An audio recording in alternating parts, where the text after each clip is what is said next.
மாணவ மாணவிகள் அமைதியாக இருக்கக்கூடாது.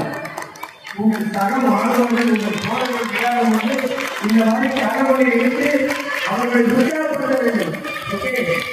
அமைதியாக இருக்கும் அவசியம் அல்ல, உங்கள் உற்சாகம் இங்கே எடுக்கப்பட வேண்டும்.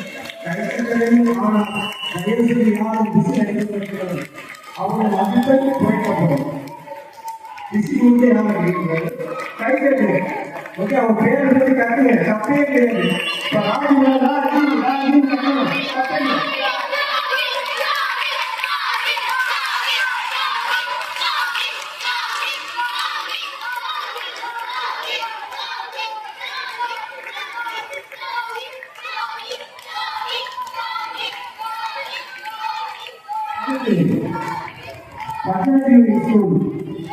School.